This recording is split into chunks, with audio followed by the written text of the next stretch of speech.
Hello बच्चों, Krishna public study में आपका स्वागत है। आज हम स्टैंडर्ड 6 उसमें हिंदी का चौथा चैप्टर पुस्तक हमारी मित्र वो पढ़ेंगे। उससे पहले हम थोड़ा सारांश के जीवन में पत्रों का विशेष महत्व होता है।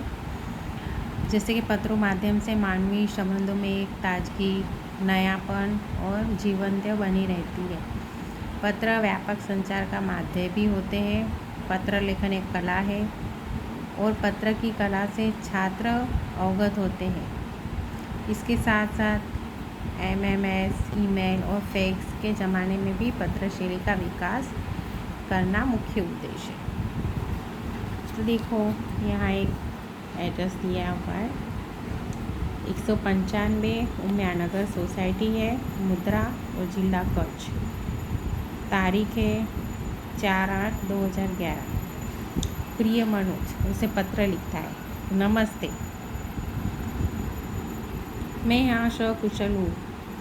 आशा है कि आप भी सकुशल होंगे। पिछले कई दिनों से तुम्हें पत्र लिखने का सोच रहा था, परंतु हमारी पाठशाला में के वाचे गुजरात अभियान अंतर्गत कई प्रवृत्ति चल रही थी। इनमें से सम्मिलित हो गया था कि मित्र तुम भी वाचे गुजरात अभियान में सम्मिलित हुए होंगे।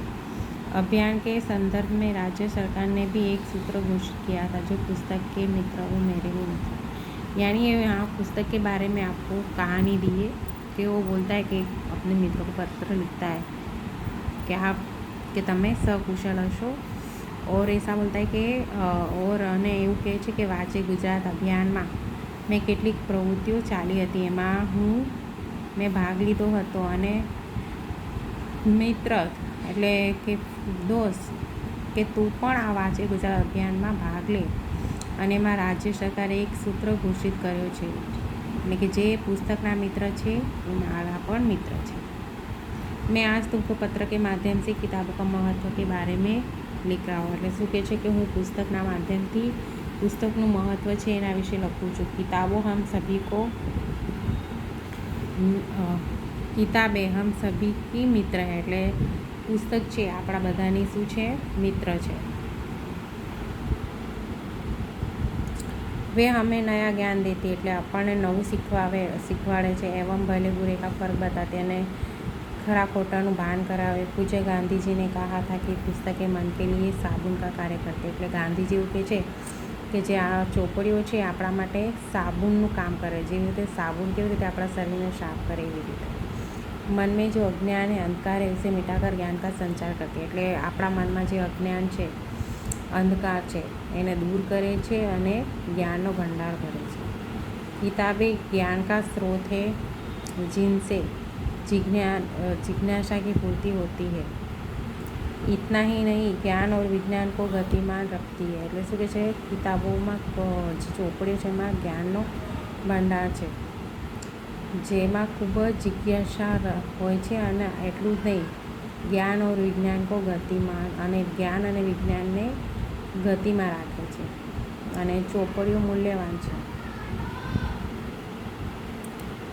हमें इनको पढ़कर हमारे जीवन को सजाना एवं संवारना चाहिए, એટલે આપણે આને વાંચીને આપણા જીવનને સજાવવું જોઈએ, એટલે શ્રृंगार કરવો જોઈએ। हे मित्र, मैं ऐसा कहना चाहता हूँ कि मुझे पैसा नहीं पुस्तकें चाहिए, એટલે કે છે કે મિત્ર મારને પૈસો નહીં પણ પુસ્તકો જોઈએ। जन्मदिन के अवसर पर पुष्प का गुलदस्ता नहीं बल्कि किताबों की भेंट देनी चाहिए, એટલે શું કહે છે, જન્મદિવસ ઉપર મને ફૂલો નહીં કે કોઈ गिफ्ट નથી જોતો, પરંતુ મને પુસ્તક ભેટ આપીશ। પુસ્તક અમારી મિત્ર है वो रहेगी, એટલે ચોપડીઓ આપણી મિત્ર છે અને હંમેશા રહેશે। इनको पढ़कर ज्ञान अर्जन करने की जिम्मेदारी हम सबकी है, એટલે શું કે છે, આને જ્ઞાન આપવાની, એટલે આપણને જ્ઞાન બધાને આપવાની जिम्मेदारी આપણા બધાની છે। मैंने हर रोज़ अच्छी किताबों का एक पन्ना पढ़ना शुरू किया, એટલે મેં તો દરરોજ એક સારી ચોપડી વાંચવાનું ચાલુ કરી દીધું છે। मेरी आशा है कि तुम भी ऐसा करो, એટલે કે મને આશા છે કે તમે પણ આવું કરો।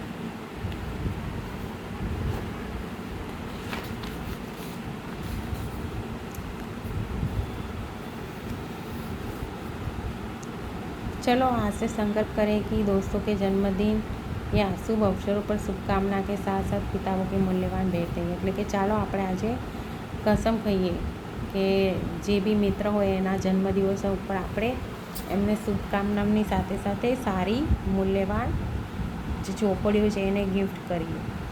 अब हमें बुके नहीं पर बुक चाहिए એટલે શું કે છે, हमें बुके नहीं बुक चाहिए, ચોપડીઓ જોઈએ। परिवार के सभी बड़ों को मेरा प्रणाम અને પરિવારના બધા મોટા સભ્યોને મારો નમસ્કાર। तुम्हारा दोस्त पूजन। તો આ સ્ટોરી છે મિત્રો, તમે ગિફ્ટમાં તમને કોઈ ગિફ્ટ લાવે, કોઈ કપડાં લાવે, આમાં કેવું છે કે તમે મારા માટે ગિફ્ટ ન લાવો પણ મને ગિફ્ટમાં મને ચોપડીઓ આપો, જેનાથી હું સારું જ્ઞાન પ્રાપ્ત કરી શકું। अब નેક્સ્ટ લેક્ચરમાં હું તમને અભ્યાસના પ્રશ્ન સોલ્વ કરાવીશ।